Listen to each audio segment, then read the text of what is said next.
Have you survived the snow apocalypse in Louisiana and Texas? I hope so. So join us. We're talking Saints. We're talking Aaron Glenn maybe not being the Jets head coach. And we're going to talk about Poland being a third world backwater. Thomas didn't have power, so we had to postpone the show a day. What the hell? Thomas, hit that intro. Hey, fuck you, Dave. To Saints Happy Hour podcast, always with perfect pronunciation. Same thing as Demario Thomas. I mean, I don't know. Demario Thomas is like... It's a linebacker and a receiver, and he just maxed them up. Anyway, Demario Davis, same thing. Now grab a drink and enjoy the show. All right, everybody, welcome to another edition of Saints Happy Hour podcast. As always, we are presented to you by Hard Hide, Ponchatoula Strawberry Whiskey. I'm Ralph. I'm joined by Andrew, and Dave joins right as we begin. Thomas predicted it, cursed him out in the live open. I love it. On tonight's show, the Saints are doing horrifying second round coaching interviews. This is time to panic. We're going to play the game show that is sweeping across Saints Twitter, Kliff Kingsbury or Dennis Allen. It's fun. What do playoffs show the Saints must do to be a contender? But first, Thomas, what the absolute hell?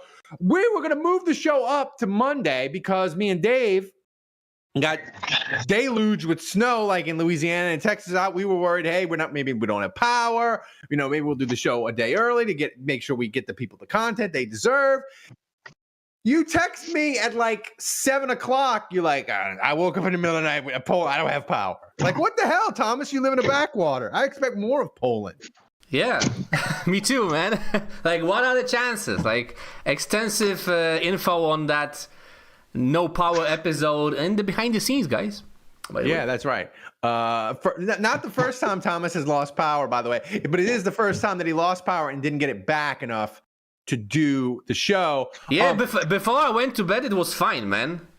I like funny. the picture that Poland still operates with, the dial-up internet where, they're stuck in the Stone Ages and, Pre-war. It's all pre-war. It's all pre-war. Whoa, Dave, what's with your microphone? I think you have you have chosen the wrong microphone. It's good. There we go. No, it's not. It's not, man. Okay, all right, hold on. So while Dave fixes his microphone, I want to remind people, as always, if we reach $100 in donations, I will drink something horrible the patrons have sent me. This week, we got Thomas, put it up on the screen. Vince from Maine, he went above and beyond. He sent me these twisted shots. So they're only 20% alcohol by volume. So if we reach $100, I'm going to do 2 of them. But I want you to look at this. It's a B52. It is orange liqueur and coffee cream liqueur together in the shot. I pop the top off, do them both together. That looks like something you would enjoy. How does my sound now? You sound fine. And I'll do pineapple upside down cake, which it looks disgusting too. It looks like urine. Like one side looks like urine and one side looks like semen. Like, yeah, it's like literally a urine semen double shot. So when you sent us the photo from above of the entire thing, it looked fine. But when you showed the backside and the front side together, that is it looks like boba tea that hasn't been mixed together yet. Yeah. And by the way, Thomas, are we going to make the announcement if we reach the special 2-year consecutive streak? Maybe not yet. Maybe next week. Maybe next week. Thomas has something really sick and twisted and amazing. If we continue the streak, we gotta hold that off. But we are on a 75 week. Oh, sorry. Go ahead, Thomas. Yeah, I just wanted to say we are on a 75-week donation streak, and also thanks to Aldi Marino for starting the show with $5.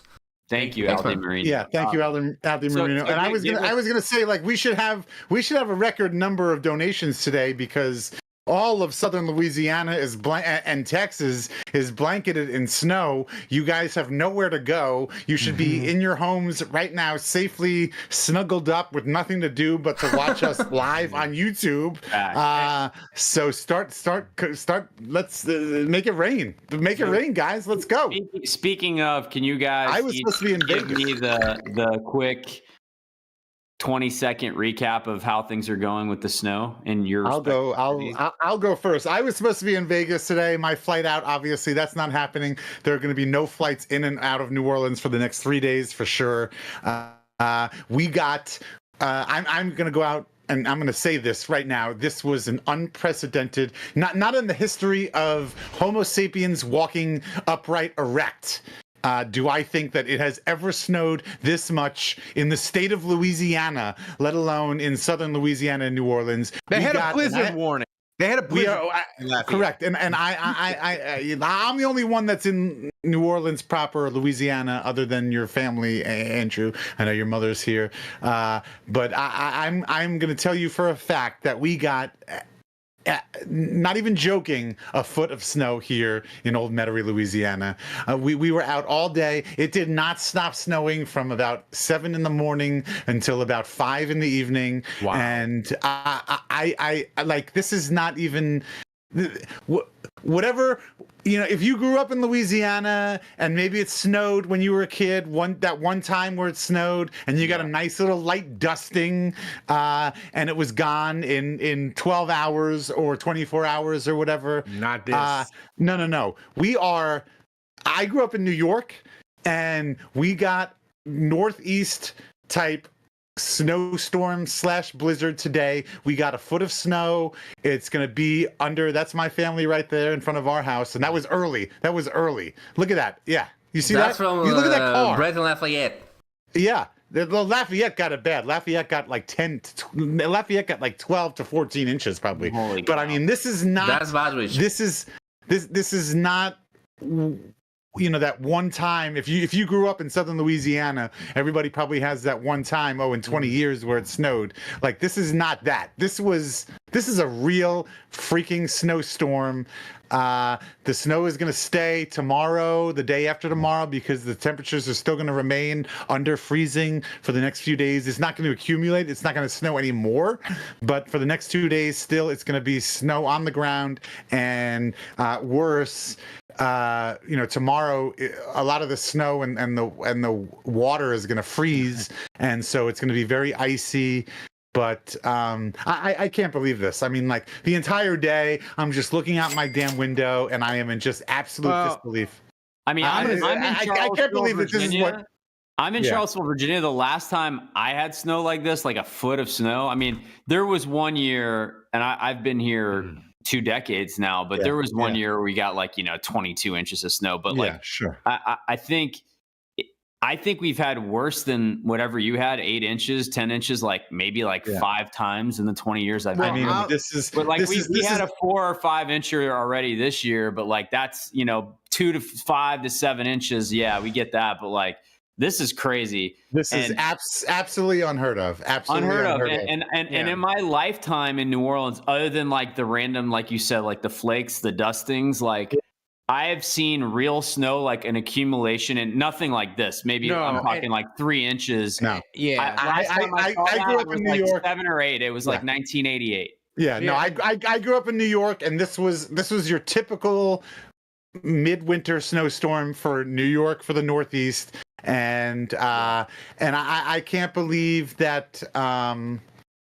It's crazy. This is. Go ahead, Ralph. What about you, Ralph? What about in Houston? Yeah, I mean, my son was more excited about snow than he was about Santa Claus. He's been counting down the days, and I tried to. Yeah, no, this is cool.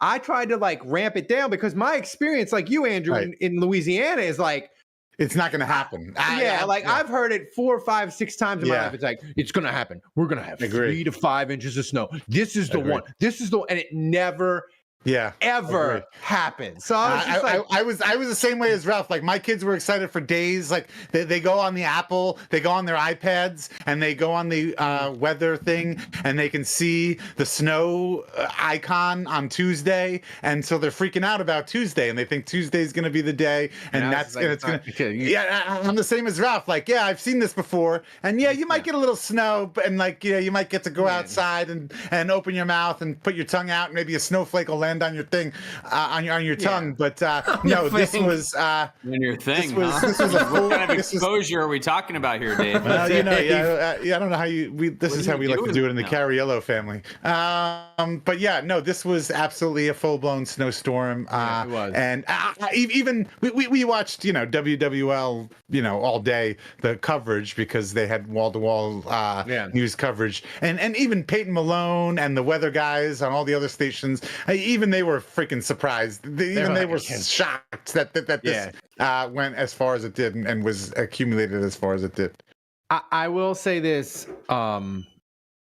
almost as shocking as Louisiana being under a blizzard warning, and almost as horrifying, Andrew, was the Saints did their second round coaching interviews that they're bringing in everybody, and they didn't announce that they were bringing in everybody. At first, they were just like, we're just bringing in Kafka, and everybody's like, oh my God. But then it leaked out that they're bringing in everybody for second round interviews. The coaches. Let me quickly say this. So the Rooney Rule is that you have to interview 2 minority candidates in person. That's right. So, I know when you say second interviews, people might think, like they're really progressing. Like if Kafka and Weaver are in, like they're being seriously considered. I don't think it's that they're not. Well, first of all, Kafka counts as a minority Puerto candidate. Rican. Yep. And Weaver obviously does too. And I think there was fear that Aaron Glenn was maybe going to sign with the Jets and that they would never get to him, which means that then if they interview Rizzi and they interview McCarthy and then they're ready to make a decision, they would have to bring another candidate in person to make sure they satisfy that rule before they got to do the hire. Patriots box check tweet where you put both minority guys on the same tweet. We did both. We're good. Right. I consider Rizzi a minority because I can't imagine many people that would ever admit to blowing up a bathroom. I would say he's in the minority there. Yeah. So I don't know. I think he qualifies, but that's just me anyway. And I don't mean that to belittle the candidates. Obviously, Weaver is a guy that's in. Kafka is a good offensive mind that's kind of has good reputation around the league. Interception! Tulane blows harder than the blizzard that just hit it. Drink. Oh my goodness! Oppenheimer 90 bucks super chat. Jesus Christ, Oppenheimer with generosity. By the way, I'll do these two. I'll do them just back to back now. By the way, we didn't even get to the best $90 you've ever spent. The prize is Oppenheimer. I don't have it on me yet, but I do have a signed Joe Horn football in the house in New Orleans. I'll inflate it a little. It's untouched. It's wrapped. It's perfect. Signed by Joe Horn.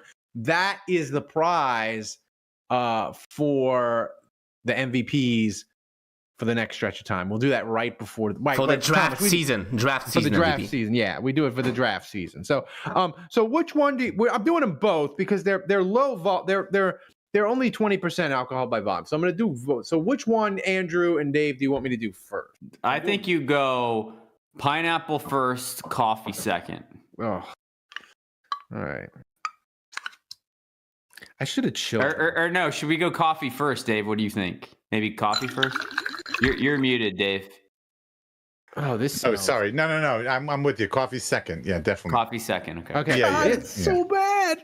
This smells like Tang. Oh.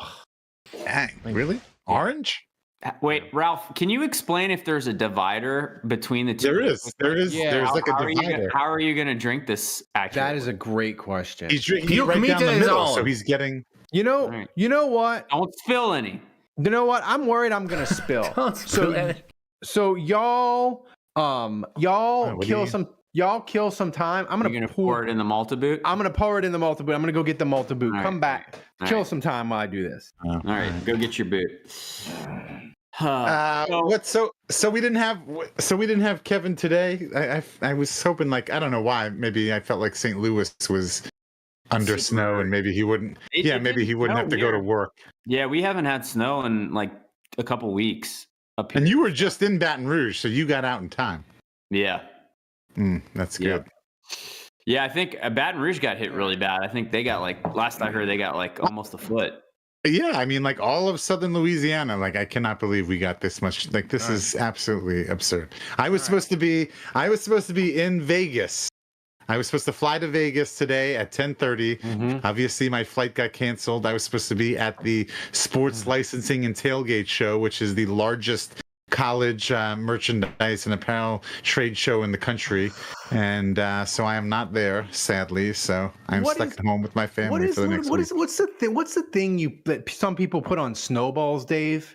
Like when you get the I can't think of the word. It's like you get the chocolate condensed milk. Now it smells like condensed milk. It looks like the condensed milk settled to the bottom. I was gonna say this is gonna curdle if you don't drink it quickly. All right, here we go. Here we go. So wait, he has got to do both of these though. So how was that one? Disgusting. Grade that one first. Do they each get their own puke meter rating? Yeah. I don't know. They're fruit flavored though. He probably likes them. No, because the liqueur, Dave, it's the cream makes it disgusting. This is the B50. This is the B52. So wait, what was the score of the first one? It's like, I would say like an 8. It's got a nasty aftertaste. The thing is, Andrew, with these is they're not high volume, so they don't really burn or do anything in the finish. But oh god, you ever, Dave? Did you drink like Yoo-Hoos or Chocolate Soldiers when you? Yeah, Yoo-Hoo. I grew up drinking Yoo-Hoo. Chocolate Soldiers. You ever had one you ever drank one that was expired? No, because I'm not. I try to avoid that by general rule. Yeah, I used to drink them, but I used to also they would get like stuck in my refrigerator or whatever, and my dad would find them and be like, "You better drink that. I don't care if it's expired. You better drink it." And he would hand it to me. Really? And he would make me drink it. That sounds like something that might be specific to just you. That might be. So anyway, this explains why Ralph will drink literally anything. That's right. I think we now understand the genesis of where Ralph got his penchant for disgusting drinks. When his dad would find old Yoo-Hoos in the back of the fridge and make him drink it. That's right. Ralph was like, anything will taste good compared to this. So I'm not going out and buying you a new drink when this one's just as good. That's right. So I'm getting PTSD from the old Chocolate Soldier because that's what this smells like. So I think you enjoy it. I don't think it's PTSD. I think this brings back memories of your father, and so that's why you keep doing it. Fond memories. Yeah. No, it's a fond memory of my father, but then I remember how the Chocolate Soldier would taste, and it was disgusting. So here we go. Here we go. So what's the deal? So did they not have Yoo-Hoo down here? He made the face. Was Yoo-Hoo like a Northeast thing, and Chocolate Soldier was a Southeast thing? Yes. Oh, that was gross. Hey, Sally, I need assistance. You know what it tasted like? It tasted like an old Yoo-Hoo. But you ever like have like a milkshake where they like put too much Hershey syrup in the milk, and it's like on the side of the cup, and you drink it, and you can. It's like a little grainy. And it's like a little grain. Yeah. That's how that was. Ooh, that's an 8.5. And these two things are just like attacking my stomach because there was only one. I gotta introduce one rule to puke meter, Ralph. What is that? If it wasn't as bad as Malot, you cannot give 9, man. Okay. I'd say no, it's not as bad as Malort. It's like Malot is 9, man. That's the The thing is though, Thomas, I think both of these together are like a time bomb in my stomach though. So both 8, all right. 8. Thank you. Now, Ralph, were you drinking? So, Ralph, you were like me. You were stuck inside all day watching the snow with nothing to do. Have you been drinking all day? I've been drinking a little, but Dave, my son, I was outside with him for like 2 hours making snowmen. Yeah. We were down the street at the hill running the inner tube with the inner tube for 2 hours. My 48-year-old body is shot. I came home. I did pre-show and I did a lot of drinking pre-show, but like I didn't drink all day. My body is sore. That's good. Ugh. Well, don't worry. The B-52 is going to take care of your inflammation temporarily. Do you know how hard it is to make a 4-foot snowman when you have only one good arm, Dave? Do you know how hard that is? No, it was hard enough for me with 2 good arms. So yeah, I can imagine. So building a snowman, like, is a hot take, but building a snowman sucks. It does. It's like you gotta roll the thing to make the ball. You gotta roll it and make it bigger, and you gotta get the snow in the sun. Oh, depends on the snow, if the snow is wet or not. Yeah, that's true. Speaking of wet, it's super fucking easy, man. Yes, correct. Speaking of wet and wet blankets, Aaron Glenn, he's locked in with the Jets, but he's coming back. He apparently gets to the Jets, the way the reports are going, like he gets to pick the GM who was going to go with Ben Johnson but didn't because Ben Johnson went to the Bears. So now Aaron Glenn gets to pick his own GM with the Jets, but he's leaving the facility, but he can't come to New Orleans because New Orleans is snowed in. Andrew, what are we to make of Aaron Glenn and the Saints? Is he their number one choice, or is he just one of many that the Saints are going to interview? Or are the Saints going to take this opportunity to be like, Jets, you jetted, you do what you always do, you screwed it up, we're going to lock Aaron Glenn in, even if it's over Zoom, because we're snowed in? Yeah, I would say that Aaron Glenn is definitely a candidate that they like and that they're considering very seriously. I think I think they're going to do their due diligence with every candidate. So, they're going to give all these guys a fair shake. I think it's different from the last go around in that a lot of it was for show. I felt like we all knew that Dennis Allen was going to get the job. We all knew he was destined for him. We all knew that Sean Payton made that recommendation. Like, he should get the job. He's the heir apparent. And, Sean Payton missed that one game and he beat Tom Brady 9-0. And that was like his audition. Like, we knew that shit was happening. This time around, I feel like it's a bit more wide open. Deception! Wow. If Aaron Glenn picks the Jets, then I question his decision-making skills so much that I don't want him as a head coach. 2 lane blows. Oppenheimer with a 20 buckaroo super chat. Am I going to have to get another 2 of these shots? Wow. I hope so. 2 lane blows. 2 lane does blow. But anyway, I think Aaron Glenn, everything I've heard is it's leaning Mike McCarthy. So, take that for what it's worth. Yeah, I mean, they still haven't met with him in person, but if you connect the dots, like, now remember, Randy Mueller is like a big player in this interview process, and he was the offensive coordinator for the Saints when Randy Mueller was the GM.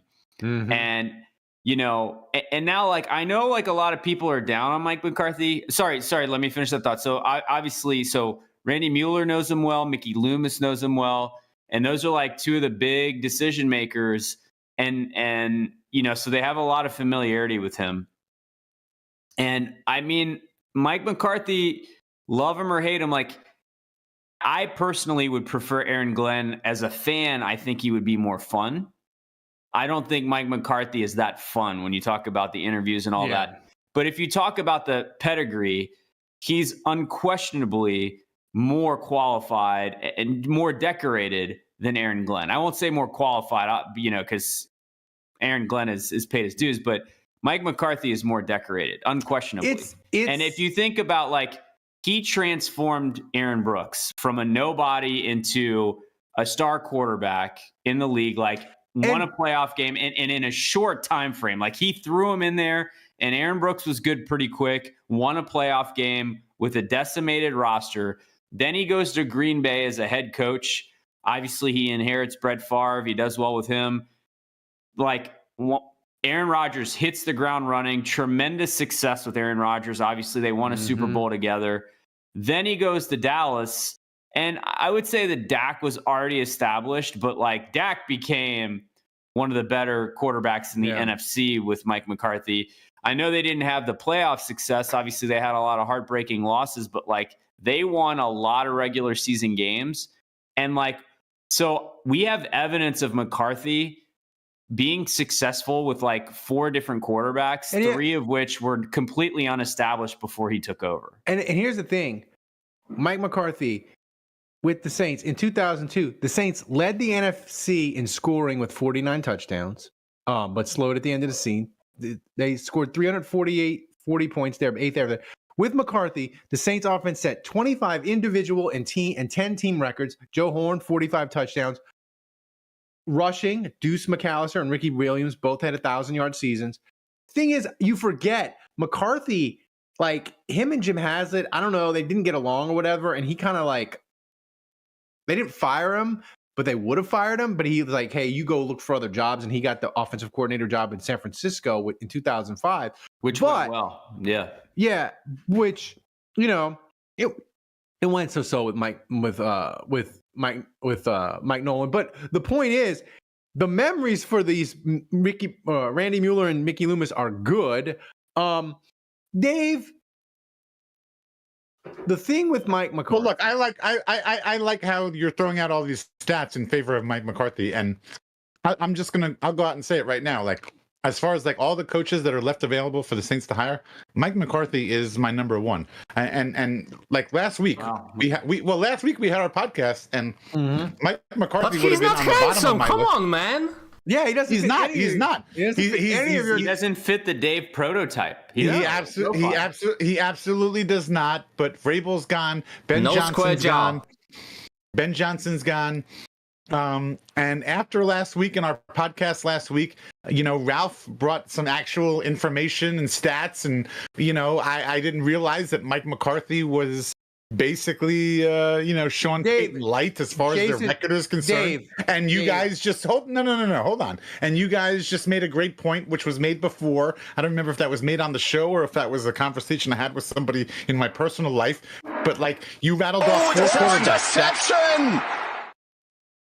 Our first win of the 2025 season. If Aaron Glenn goes to the Jets, we avoided the potential for more bad head coach decision making. Roll wave. Yeah. Whoa, William Gray, first time super chat, 20 buckaroos. Thank you. I mean, you guys rattled off 4 quarterbacks, all of which under Mike McCarthy have done well, including Aaron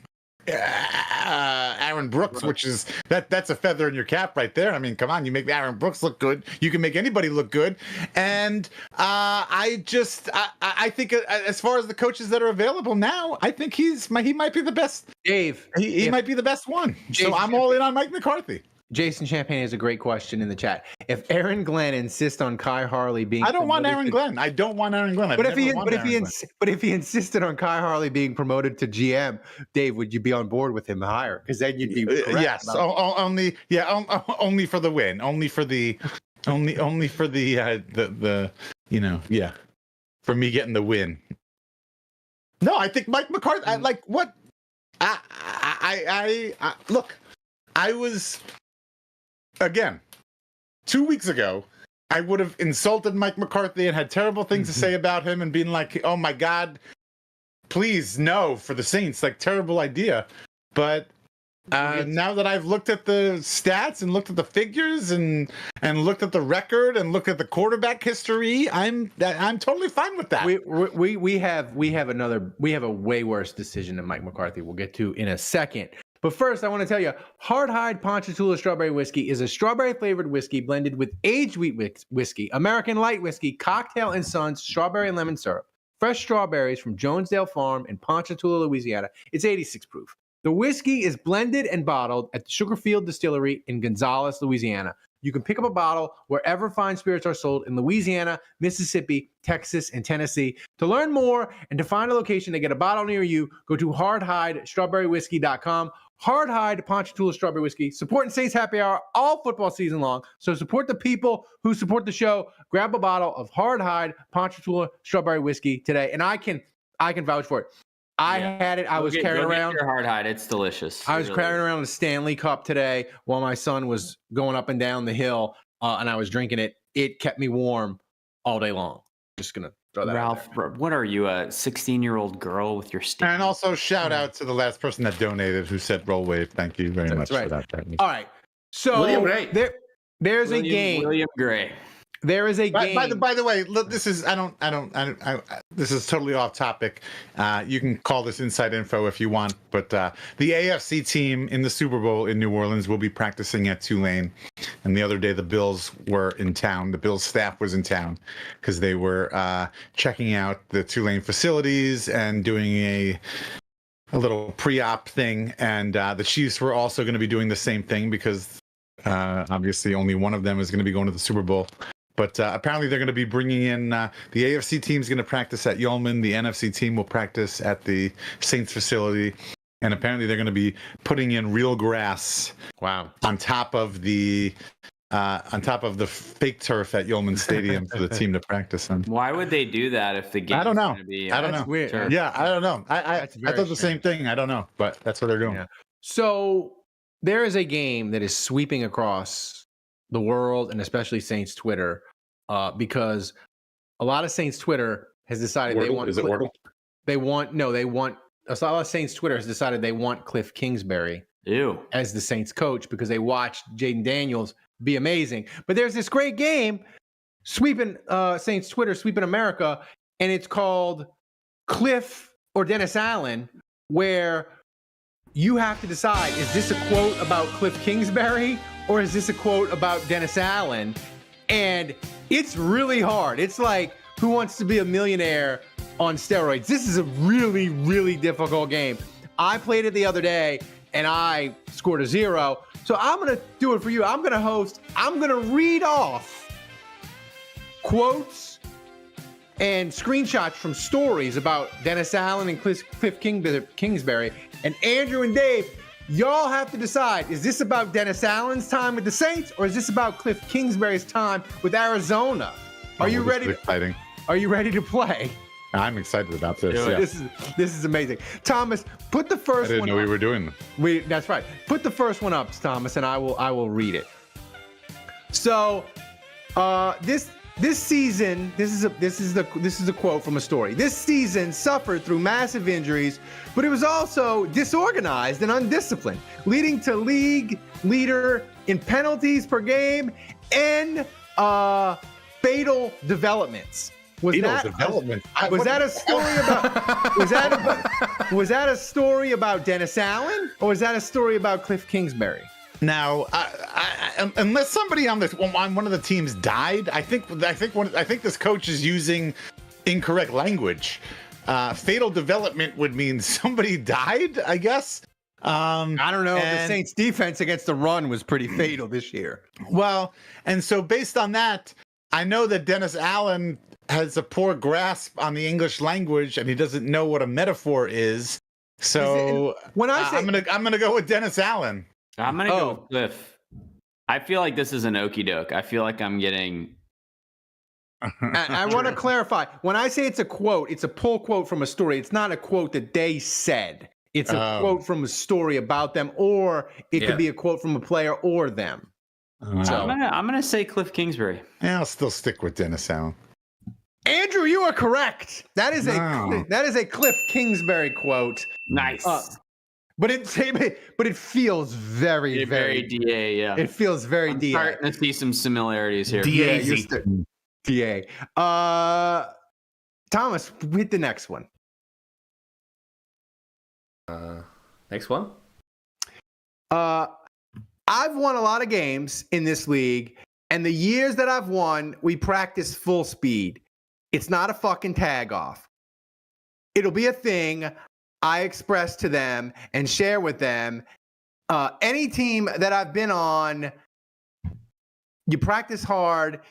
If it's a walkthrough type tempo, that's bad. Is that a quote about Kliff Kingsbury? I'm gonna read this quote accurately. Okay. I'm not gonna do the Ralph.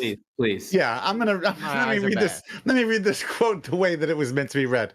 And that is, I've won a lot of games in this league, And in the years that I've won, we practice full speed. It's not a fucking tag off. It will be a thing that I express to them and share with them. Any team that I've been on that's been borderline 8-8 or 9-8, it's been a walkthrough type tempo. I'm going with Kings. That I don't think I've ever heard. I'm gonna say DA say that. I'm going with Kingsbury. I just only because he said fucking. Like I didn't even know Dennis Allen. I didn't know Dennis Allen could curse. So I have to go with Kingsbury on that. That's a DA quote. That's a DA quote. Yeah, I was gonna say it feels so contradictory because DA's practices, like he was getting guys injured in the walkthrough. Remember? Yeah. Remember all the soft tissue stuff? So this reeks of DA. This is a DA quote. That's actually Honey Badger talking about. Damn, Happy Biloxi Blues in the chat. I told you that. These aren't quotes directly from the coaches. It's just pull quotes from different stories. Pay attention, Dave. Pay attention. Oh, it's about the coaches. Yeah. Okay. So, Thomas, what's next? All right, let me pull up the third one. And here it is. It's so hard to read. It's so small. It is hard to read. Did it start in training camp where they elected where Blank elected not to push his players hard and routinely gave certain player extra days off? Was it during the preseason when Blank chose not to play hardly any of his starters at all? This one's pretty easy if you think. That's got to be DA. Hold on. Did it start in training camp where Blank elected not to push his players hard and this feels like an Underhill article about DA. I don't know, but like I'm thinking about. So this is Kliff. So he was coaching. What's his face? The short quarterback guy who's Kyler Murray. Yeah, and like I don't know, he could have been like playing the Call of Duty pro. He might have been addicted to Call of Duty. I'm gonna go with Kliff just to be contrarian. Dave gets on the scoreboard. Yeah, that's what I'm saying. That is a Kliff Kingsbury quote. This one you should know. Like Dennis Allen played starters during the preseason. That's the giveaway. I like that Dave's been wrong twice, and and I've been wrong once. We still don't have a unanimous pick. Like we keep confusing the two. This is like playing in your hands, Ralph. Well, proving your point. And we'll get to that. Right. We'll get to the reason why I want to play this game at the end. But Thomas, what's next? I made a big up for you guys. All right. When the team still had a chance, or did it come later when the team decided to hold more walkthroughs than regular practice and a handful of players began showing up late to team meetings with little to no disciplinary consequences from the head coach? That's got to be a DA. I'm going I with was DA. going to say that's Kliff Kingsbury. Andrew gets it again. Andrew gets it again. That one felt. That's not DA? That's not DA. That one felt. That one felt so DA that I hold guys accountable. Dave was so quick. Also, Kliff Kingsbury has a reputation of being a total pushover. Yeah, I got these quotes from a guy that I follow on Twitter, freaking about football, and he put them on Twitter, and I thank him for doing that. But I DM'd him. I was like, "Did you make up that one? Did you make that one up about it? Because that one felt DA." So yes. Do we have any more? Yeah, we have one more. One more. Let's go. All right. Then people in the chat were also split. Yeah. Here we go. This article also discusses how support in the locker room from players yet is reticent to call individuals out for poor performance. That is to say, the coach won't hold his quarterback accountable in front of the entire team for fear of triggering the wrath of the spoiled brat entitled acting face of the franchise. That's got to be DA. So okay, wait. Now wait. I don't know. Actually, I don't know. I know. Well, so it's so good. Here's the thing. So so this reeks of DA. It does. But I feel like if an article was written with this language in it, I would have read it. I've seen it. So I'm gonna go with Kingsbury. People are going DA in the chat. Yes, I knew it. I've never seen that written about DA. I've never seen that written about DA. This is hilarious. I feel like no one would call Derek Carr a spoiled brat professionally. I mean, I've seen right. like fans do it, but Yeah. I mean, Kyler Murray has kind of done more questionable things, I think, than Carr. Anyway, Ralph, you've driven your point home. If Kliff Kingsbury is in the running for head coach of the Saints, pass. Please do not pass. Please do not. Here's the thing. I feel like Kliff Kingsbury has a couple of things going for him. One, he's really, really good looking, and people that are really good looking, they get things in life they don't deserve. Like that's true. That's just a fact. Yeah. The second thing is, fans, if we think a guy can call cool plays, we'll put up with almost anything. And the thing is, if he was a defensive coordinator for Washington, we wouldn't want him at all. The thing is, like, Andrew, Jaden Daniels ain't coming with him. Like, Jaden Daniels is already the best quarterback in the NFC. He might go to the Super Bowl as a rookie and be the reason that Washington is going to the Super Bowl. So, like, I felt this game look, it's a fun thing to do. But my point is, like, you gotta dig deeper on these coaches than just he called cool plays. And here's the thing. Go ahead. I just think, like, look, Jaden Daniels is a supreme talent, and Jaden Daniels has elevated the Commanders and the entire franchise. And Jaden Daniels is the only reason that the Commanders have gone as far as they've gotten, because, I mean, their team overall is not as talented as the rest of the teams that are in the playoffs. And I was going to say, how many games do you think the Saints would have won this year if they had had a full season of Jaden Daniels? I think it would have been similar. I think they would have had a similar season to the Commanders. I think Jaden Daniels is good enough to get you by himself 2 or 3 wins alone. And then I don't know. He had Terry McLaurin. He had a good tight end. He had a good run. Of course, he has Terry McLaurin. Well, that's the same. But okay. Well, he had Terry McLaurin. Did Jaden make Terry McLaurin look as good as Terry McLaurin? Terry McLaurin's been. He's a great receiver. Well, okay, you say that, but, like, Terry McLaurin has been in the league for a while, and he's been on the Commanders for a while with other quarterbacks. And Terry McLaurin has been the best receiver on the Commanders for many years, but I don't think he's put up the same numbers he's put up this year as he has with other quarterbacks. But anyway, what I would say is, he's been at 1,100 yards receiving, basically 6 years in a row. I mean, he's put up the same stat line for 6 years. Now I will say, you know, to your point, Dave, statistically. Oh, there's an interception! But we could have the 4K club. Kliff Kingsbury and Clint Kubiak. Oops, no. I just threw up. Who not go for 20 buckaroo super chat? We are only $20 away, by the way. Only $20, nice. Oh, he's 15. been very with number of catches and yards. He's been very consistent, but this year he had 13 touchdowns, which is by far the most he's ever had. So he did become more effective in the red zone and scoring.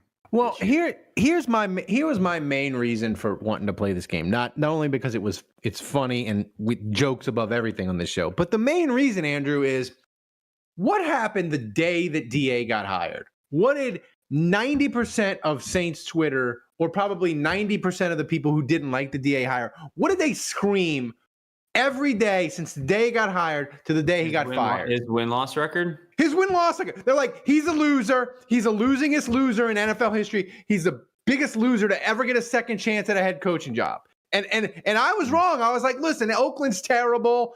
They ruin everything they touch. DA is going to be different with the Saints. And I was wrong. He's a losing loser. Kliff Kingsbury, his record at Texas Tech and Arizona. And by the way, at Texas Tech, he had Patrick Mahomes. Wendell Cavalier getting us over the edge, and also Oppenheimer at the same time. Both 15 buckaroo. Wow. Donation Sorry, Andrew. Donation message. Yeah. Dave's bad takes and love of Tulane go together so well. Nice. Ralph, before you go get your drinks, finish what you were going to say. I was just going to say, Kliff Kingsbury, he had Patrick Mahomes at Texas Tech, and he had Kyler Murray in Arizona. Right. His combined record, 63, 78, and 1. Oof. I was wrong. Keep the losers away. And by the way, name me a coach who failed the first 2 times he was a head coach, but succeeded the 3rd time. While I go get a drink, Google that and try to figure that out. I'm not Kevin. I'm not going to go Google that. You can go get your drink. But my whole point earlier, where I was going with Jaden Daniels talk, was the fact that, like, yeah, I think all the success that the Commanders have had is not because of Kliff Kingsbury. I think it's because Jaden Daniels is a supreme talent who just elevates everything. But also, we've seen guys better than Kingsbury in terms of being great coordinators, DA, who do really well as a coordinator, and then it just doesn't translate when they move up to head coach. So and we have lots of evidence that Kingsbury sucks as a head coach. Exactly. And anybody who's been a head coach before and who has failed, I'm always surprised to see them back on the list, to be quite honest with you. By the way, sorry guys, forgot to read donation message from San Antonio Saint, who says, Breeze for head coach. What do you think, guys? Oh, I mean, if Breeze wanted to be the head coach, I would give him the job tomorrow. No, I would not. I would definitely give him offensive coordinator.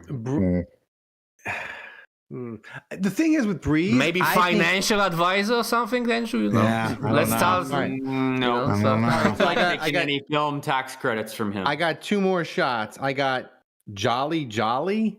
This is some sort of watermelon concoction. It's only 1 shot. It doesn't have the side. All right, go ahead and do that. And then I have Miami Vice. Oh, Miami Vice.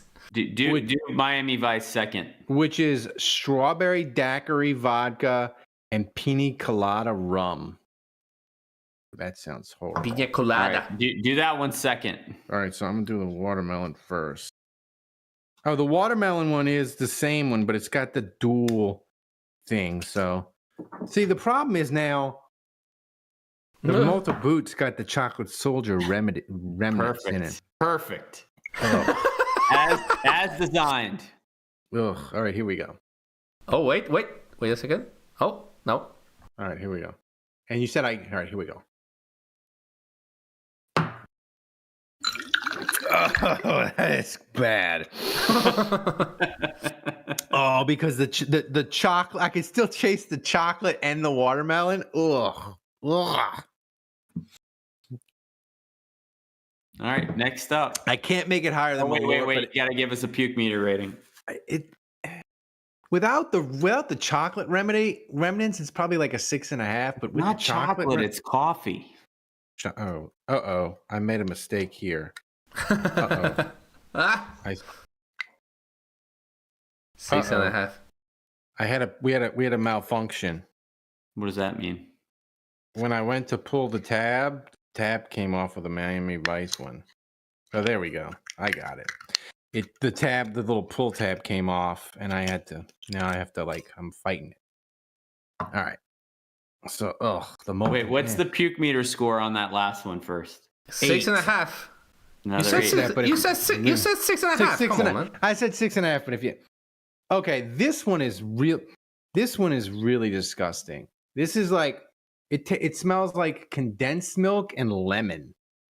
Oh, here we go. Here we go. Oh, fuck. Oh. I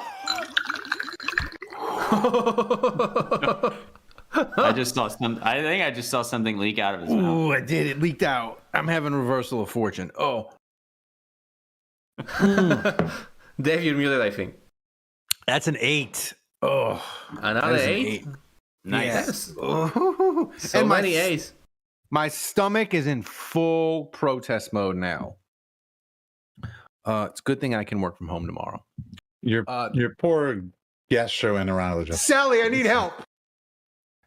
Sally told me I'm being too loud and I need to cut that shit out. It's the exact quote. So keep donating, everybody. Thanks everybody for donating. By the way, consider donating via Stream Elements. Use type !donate. We love you guys donate all the way through YouTube. It's great. We don't complain, but YouTube is like the mob. They take 30%. Use Stream Elements. We get more of the money. It's able to maybe get Thomas a generator that he could buy in Poland. The next time he runs out of money, he can crank start the generator with like a pull string. Maybe we could get a GoFundMe to get Thomas like one of them propane generators. All right. This topic, we don't have to go into it long, but I wanted to talk about it a little. Dave, I want to start with you. When you watch these playoff games, what's the one thing besides an elite quarterback or an elite coach? What's the one thing when you watch these playoff games that you're like, man, the Saints better fix that? That's the thing the Saints need to fix more than anything. And I'm talking like on-field things. I'm talking about like run defense, offensive line, something. Don't just tell me, oh, they need a great quarterback. They need a great coach. Well, no crap. Like we all get that. But like, what's something you watch in the playoffs? Well, that's like, not fair because you put in the rundown this question. And you didn't say I couldn't say quarterback, well, because that was the first thing that came to my goddamn mind. I said, look at the goddamn teams that are left. You got Patrick Mahomes, you got Kelly, you've got Jaden Daniels, you got Jalen Hurts. I mean, like, yeah, that's the big thing the Saints are missing. They're missing a freaking quarterback who you can depend on, who's going to win you some games, okay? And that's what we had before for the last 14 years with Drew Brees. So yeah, that's what we're missing. Don't tell me I can't say that. That's what we're missing. That's what this team is missing, is a franchise freaking quarterback. And let me tell you something. Every other team in the league that's not good, that's what they're missing too. That's what it's all about. It's ridiculous. It's like the NBA now. It's like all you need is you just need a Shaquille O'Neal. You just need a 7'6" Wembyana center. That's what the NFL has become. All you need is a guy at quarterback who can run and throw. And what about Derek Carr? Come on, man. He's elite. I would give my answer. Pull up the picture of Anne Hathaway, and that's what America feels about Derek Carr. That's what America feels about Derek Carr. Okay, they did a whole fake casting of a fake movie of NFL quarterbacks, and the person that they picked to play Derek Carr was Anne fucking Hathaway. Okay, they picked men for every other quarterback in the league. Chris Hemsworth was Sam Darnold, and whoever else was Aaron Rodgers, and guest starring as Derek Carr was Anne fucking Hathaway. Okay, I love Anne Hathaway. That's what America thinks of this. There it is. I wish we could show the other quarterbacks, because all the other quarterbacks are manly looking, and this is what we get for Derek Carr. That's what AI gave us. Jesus Christ. Ralph, my answer to your original question was going to be that, yeah, I mean, obviously Dave's right, and it's quarterback. Oh, interception! For Thomas Generator Fund, smiley face, snow cloud. San Antonio Saint, thanks for 20 buckaroos. Damn, nice pronunciation from that bot on my name. Jesus Christ. Yeah, that was pretty good. How far away are we from Ralph taking more shots? Wow. We are almost less than $70 away. Okay. From the magical 283. So what I was going to say is, I think that when you look at the Saints, yes, I mean, shit, I lost my train of thought. I got interrupted too many times. Fucking Dave won't shut up. He keeps cutting me off. Then you guys donate. Shit, like, what was I gonna say? What were you just? I didn't cut you off. I was on my rant. You were trying to interrupt me. I was gonna say. The Saints have to figure out and stay healthy on the offensive line, because I look at Buffalo. Oh yes, thank you. All right, so I'm finally going to give you my answer now. The one exception would be the Commanders and the Lions game, where that was a track meet and there was a lot of scoring, and the defensive play was pretty freaking horrific in that game. And I don't think the Commanders are going to go anywhere. I don't think they're going to win the NFC Championship. I think they're going to lose to the Eagles. And if they were to make the Super Bowl, I don't think they're going to win that. And for the simple reason that they can't tackle.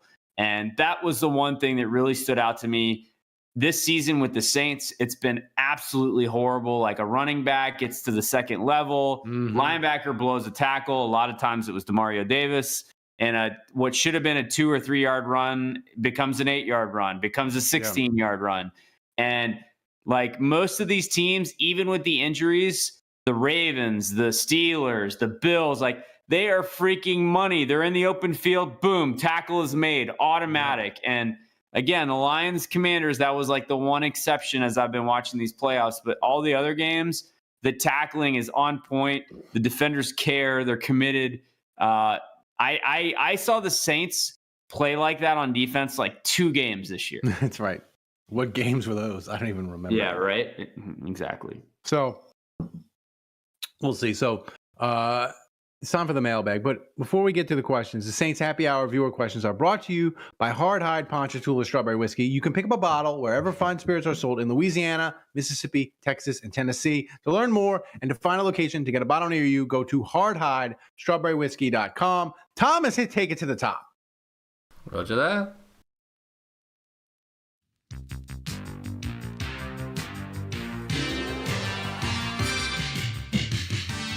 Finger gun.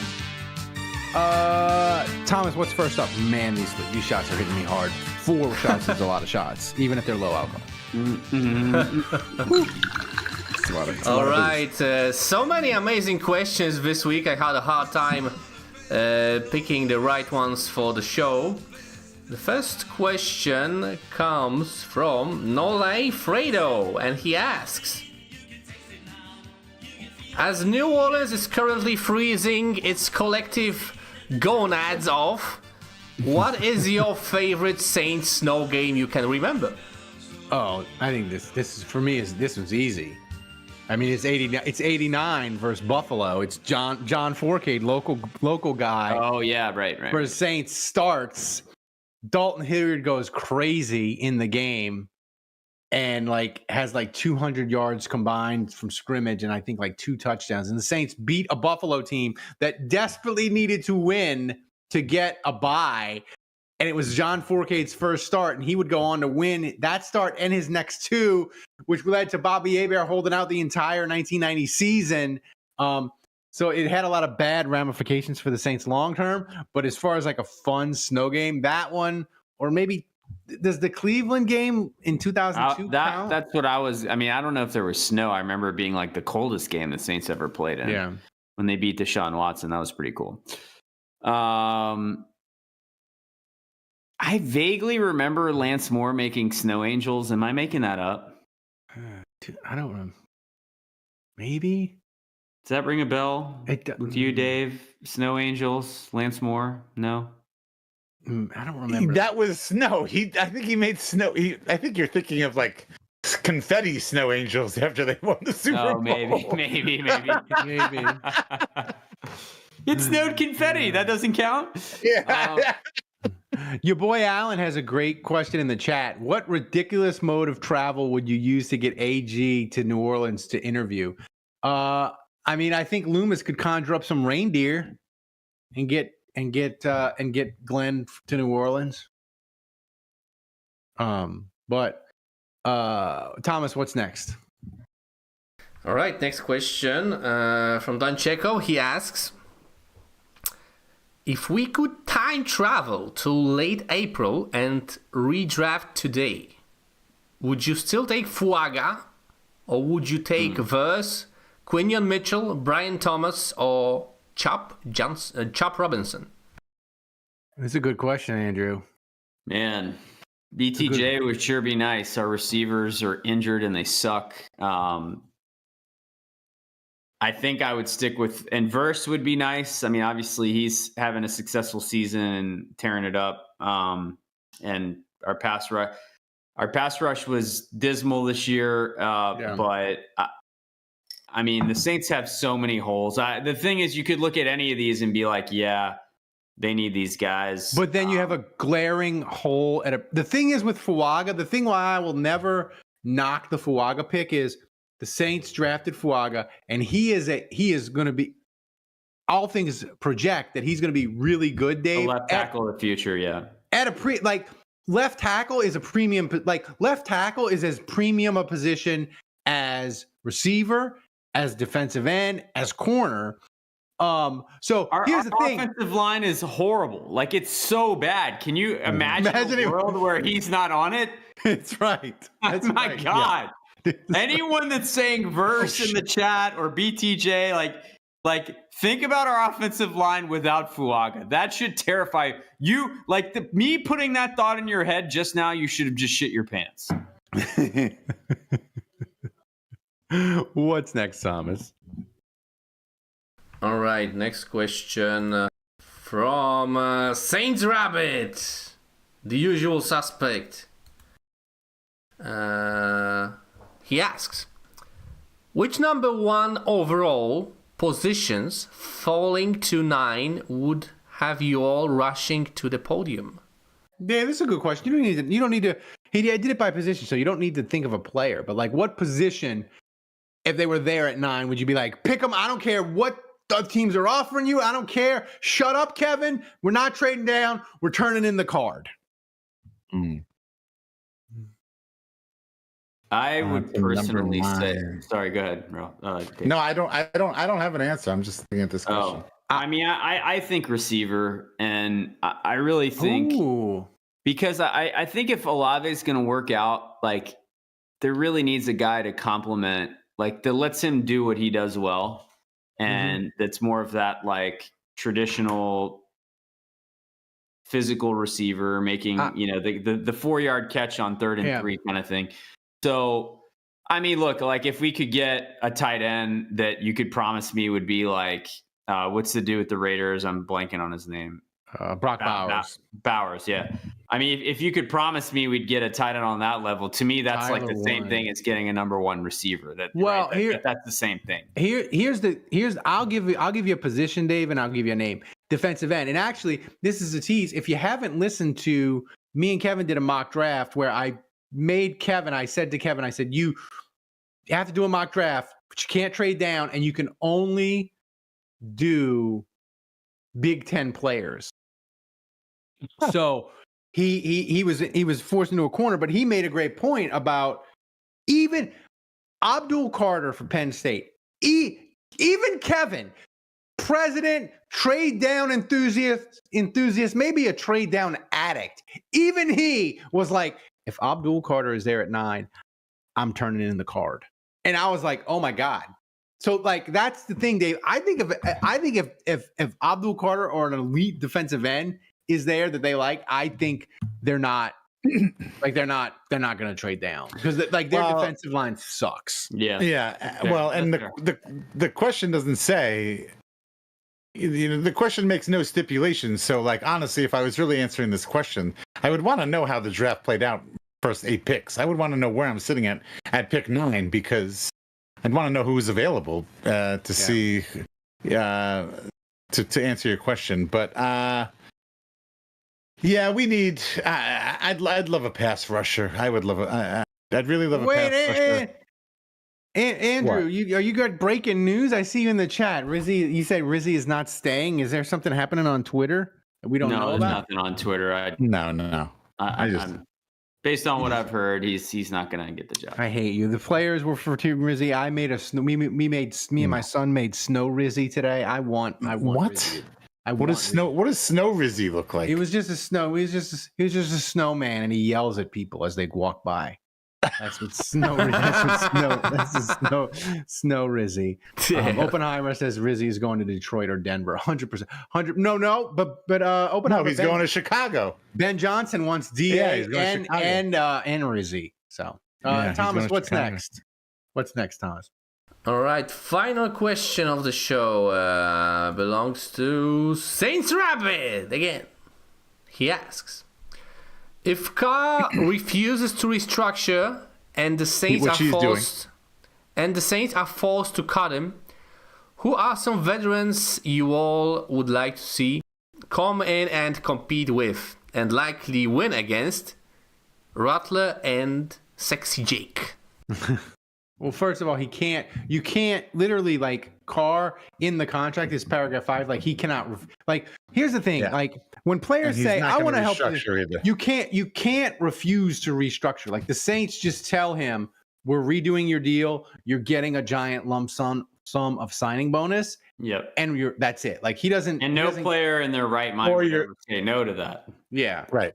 Or you can't get restructured, or it's built in your contract that you can't be restructured. And like, so the only thing that Derek Carr, this could happen though. He could like the Saints could go into him and be like, we want you to take a pay cut. And Derek Carr has said, I'm not taking a pay cut. So that could happen. The names that, I mean, like if the Saints aren't going to keep Derek Carr. Jameis Winston. Final answer. Ew. No. Jesus. Here's the thing, though. I mean, Justin Fields, I'd be curious about him. Jacoby Brissett. Like, here's the thing, though. No. I don't see how any of these guys that you just listed are better or worse than Jameis Winston. Andrew, if they're going away from Carr, I'm with Dave. I want Jameis Winston. Because here's the thing. If the Saints aren't gonna have Derek Carr, if they're deciding we're not gonna have Derek Carr level quarterback, I don't want a quarterback that's gonna screw around and win 6 games. That's full speed ahead. Because you're not going to, like if you're not going to go with a real quarterback to do that without the circus that is Jameis Winston. If you're not, if you're not going to go with a real quarterback like Derek Carr, or whatever, and you're going to go with some backup quarterback like Derek, you've given up on the season. Like the season's gone. See though, like, Andrew. There's no reason to win games, and they're all going to be the same. Like there's no difference between Gardner Minshew and Jameis Winston and whoever else you just manage. You might as well just pick the one that's going to be the most fun. Yeah, but I mean, people said that about Sam Darnold, right? Before the season. I don't know. Yeah, here's the thing, though. Here's the thing. Minnesota had a really good roster. They built a really good roster around them. They had cap space, and they have an elite offensive coach. Here's the thing with Jameis Winston, Andrew. I'm 100% certain that if the Saints had him as starting quarterback in 2025, they're winning 4 games or less. Because I've personally experienced Jameis, and I've seen it. I know that he's not doing any better than that. With Justin Fields or Brissett or Gardner Minshew, I'm like Dave. I'm pretty sure they're going to be just as terrible, but I'm not 100% certain. With Winston, I'm 100% certain. And if we don't have Derek Carr and we're tanking, I don't want to screw it up. I can't have a quarterback going 5-12 and Saints picking 8th again and not getting a quarterback. I guess when you say so, I think there's a difference in profile between the Brissetts, the Minshews, some of those guys you mentioned that are like journeymen. Like they have now been in the league long enough that we know what they are, and they're journeyman guys that they're backups that win you a few games, and they end up being a starter on some team because they don't really have a quarterback. But I'm talking more like when I view Justin Fields in a different profile, which is where I viewed Sam Darnold a year ago, which is like guy that failed at his first place. So like Kenny Pickett or Zach Wilson, like, these guys were like, they're not like clearly the backup journeyman yet. Like they could maybe like figure it out with their second team. So I would rather that than a guy that like we kind of know what he is. Yeah, but none of those guys. Hold on. Like, and look, hold on. The last thing, like on principle, like I refuse to take a guy that was benched multiple times by the Browns. Like I just like that's a full stop. Like no, I don't want a guy that's if the Browns are like, yeah, I'm out on this guy. I don't want that guy. Here's a great question from the chat. Well, but wait. Champagne and Herb, Teddy Two Gloves. Do you want Teddy Bridgewater? Oh yeah. No, but yeah, no. But that's like asking me if I love my kids. Of course, I'll take Teddy. All those quarterbacks are in the same boat. Like they're all like I don't. All of those quarterbacks are not. None of those quarterbacks do I think would you ever have a chance to go to a Super Bowl. Not even like on a off chance, like, hey, lightning strikes once. Do I think like I wouldn't want any of those quarterbacks. I wouldn't want Teddy Bridgewater to be on the 2025 Saints. It'd be the starting quarterback. I wouldn't want to do that to him. I love Teddy too much to make him suffer. I know. We need to keep that 5-0 memory. Yeah. safe. Right. Yeah. Right. What about Mac Jones? The Chopper style song. I would take Mac Jones. Thomas, I hope you lose power again for saying Mac Jones. God damn. I mean, And we're letting Andrew off the hook for saying he'll take him. Yeah, but that was Thomas. That was the last question, correct? Yes, sir. I'm pretty lit. Well, anyway, but I think all that. I think all of that goes in the same boat, into the same thing. Like I think there's no difference between any of those guys. Yeah, I do not think. If the Saints don't I think that's fair, but there's probably going to be one guy that's Sam Darnold. If the Saints, I don't think Sam Darnold. That's not fair. I don't think Sam Darnold gets to get put in that boat. That's the thing is, Did you see his last 2 games, Dave? I think he does. Yes, I think he does. Yes, but I saw the previous a year ago, games Sam Darnold was 100% in that boat. I understand that, but I think this is a what have you, who's the other quarterback, Dave? As Bobby Hebert likes to say, this is a what have you done for me now lately league. And, and Sam Darnold has this season, other than the last 2 games, he's still the quarterback of the Minnesota Vikings. And then his Minnesota Vikings still went 15-2 or 14-3 or whatever the fuck they went.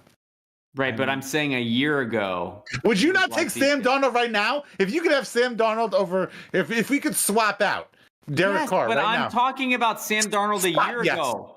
I'm talking about where he was a year ago. He was at the same place as all these other dudes. It was a risk. You're telling me you saw this coming, that Sam Darnold was going to be good this year? Correct. No, correct. Yes, Sam. Correct. Yeah, last year, yes, Sam Darnold was a risk. Yes, Sam Darnold. I'm blanking on who else, Ralph, but not this past year, but last season there was a quarterback that surprised us and ended up being good. That had been bad leading up to last year. Kirk Cousins. Oh, Baker Mayfield. That's the other example. Yes, the other example is Baker Mayfield. Baker Mayfield was squarely in the Brissett, Minshew, whatever bucket. And then he went to the Bucs and kind of became good. You've got a few examples of that lately, actually. I think you could throw Geno Smith. Thank you. Open. Yes, you could throw Geno Smith in that category. Geno Smith was a disaster with the Jets. The start of his career was horrific. It was horrific, and then he got punched. The point is, there's a lot of these guys out there that have been picked in the first round that we've kind of now as fans written them off we've decided this guy sucks. But it's not unheard of that Trey Lance could get a shot next year with someone and actually be pretty good, or Justin Fields or whatever. Pick it. One of these guys, one of them is probably going to end up being a starter and surprise us and be decent. Yeah. It's interesting. I mean, it'll be interesting. The next head coach, what they want to do with Derek Carr, and especially Mike McCarthy, who Andrew mentioned earlier, is he's made his bones Aaron Brooks, Aaron Rodgers, Dak Prescott. He's known as an offensive guy fixing the quarterback. Will Mike McCarthy want to stay with Derek Carr, or will he be no, let's eat it, eat the whole cap now? Get a younger guy and rebuild the thing from the ground up. It'll be interesting. But Thomas, we got a ton of people who donated tonight because I'm feeling the buzz and my stomach is wanting to just throw it all back up. Thank everybody who donated tonight. Oh yeah, pretty good start to the 2025 draft season. Thanks to San Antonio Saint, to Jason Champagne, to Aldi Marino, to Wendell Cavalier, to Hudat Golfer, to William Gray, and to the MVP. The inaugural MVP of the draft season with 125 buckaroos, who is the one and only Tulane hater, Oppenheimer. Congratulations. Thank you, Oppenheimer. Oppenheimer left everybody in the dust today. He does. Oppenheimer's I need a Joe Horn signed football, and I need it now. So wasn't even close. And he also hates Tulane, and I'm wearing a big Tulane sweatshirt. So random Saint of the week, I'll do it, and I'm gonna yell at the NFL.com Twitter feed. They've just been playing Saints playoff tragedies. Oh, they were doing all last week. It was disgusting. Milton Mack. Oh, I saw a video of him getting cooked by Michael Haynes in a playoff game. He was a Saints corner. Dave, I'll sum it up to you like this. The Saints, they had so many injuries at corner. They had cut him earlier in the year. They signed him on a Wednesday, the week of a playoff game, and he started at corner on a Saturday. Like the original Mike McKenzie. He is like the original Mike McKenzie. Except if Mike McKenzie not as good. We're terrible. Yeah. Yeah. Go to hell. Go to hell. NFL.com Twitter. Go to hell with your Saints playoff tragedies. I hate you. So thanks to everybody for watching. If you enjoyed the show and we made you laugh, consider supporting the show by going to patreon.com/Saints Happy Hour. Give us a shot. Every little bit helps to make the show better. Don't forget to follow us on our socials and wherever you get your podcast. Thanks to everybody in the chat. It was amazing tonight. Be safe out there. Tomorrow is going to be even nastier in Louisiana and Texas because all this fun snow we had today is going to turn to ice, and it's going to be dangerous. So be safe out there. Thanks everybody for joining us tonight. Thanks to Dave. Thanks to Andrew. Thanks to Thomas, the best producer in the world, back in Poland when he has power. Until next time, the bar is closed.